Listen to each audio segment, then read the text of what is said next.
নমস্কার বন্ধুরা, আশা করি তোমরা সবাই খুব ভালো আছো আর আমিও খুব ভালো আছি। আমাদের বাড়িতে কদিন আগে পৌষ পার্বণে এই পিঠে পুলি তৈরি হয়েছিল আর আমরা পুলি পিঠে আমার মা খুব ভালো বানাতে পারে, তো সেটাই মা তৈরি করছিল। ফার্স্টে নারকেলের পুরটা তৈরি করে নিতে হবে গুড় দিয়ে, তারপরে চালের গুঁড়ো নিতে হবে, ভালো করে ছেঁকে চালের গুঁড়োটা নিতে হবে, না হলে অনেক সময় দানা দানা বাঁধে। তারপরে পুরো ফুটন্ত গরম জলে কিন্তু এই ময়ামটা দিতে হবে, তো এইভাবে দিয়ে দিতে হলো। তারপরে আবার এতে পরে আমরা ময়দা অ্যাড করেছি, সেটা তো তোমাদেরকে দেখাবই।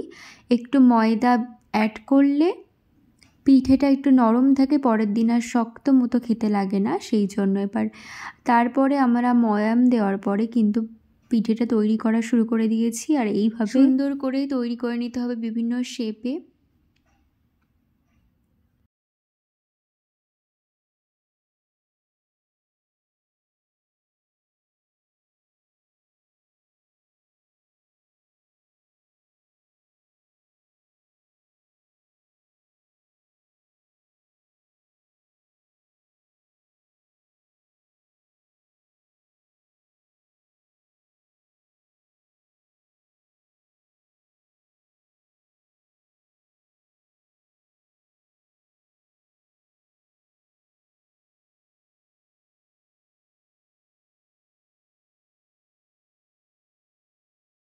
তারপরে চুষি কেটে নেওয়া হয়েছে এইভাবে।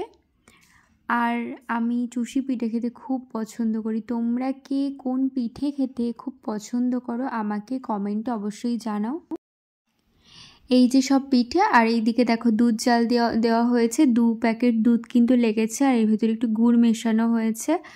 আর দুধটা দেখো কতটা ঘন হয়ে গেছে ফোটাতে ফোটাতে, আর কি সুন্দর পুরো সর বেরিয়ে গেছে। এরকমভাবে দুধটা তৈরি করলে খুব টেস্টি হয় খেতে, দারুণ লাগে। আর ওর মধ্যে একটু ঘি অ্যাড করতে হবে, তাহলে আলাদাই ফ্লেভার আসবে।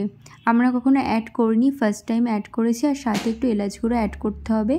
আর এই দিকে ভাপা পিঠে হচ্ছে। কিছুক্ষণ জ্বালিয়ে নেওয়ার পরেই আমাদের কুলি চুষির পিঠে রেডি, আর ভাপা পিঠেও রেডি।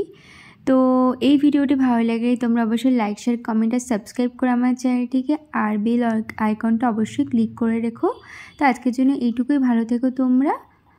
আর হ্যাঁ, রিভিউটা তো তোমাদের দিতেই হবে, রিভিউটা দারুণ হয়েছিল পিঠেটা খেতে। তোমরা এইভাবে একবার বানিয়ে খেও আর সারাটা জীবন তোমরা এইভাবেই তৈরি করে খাবে। তো আজকের জন্য এইটুকু, বাই।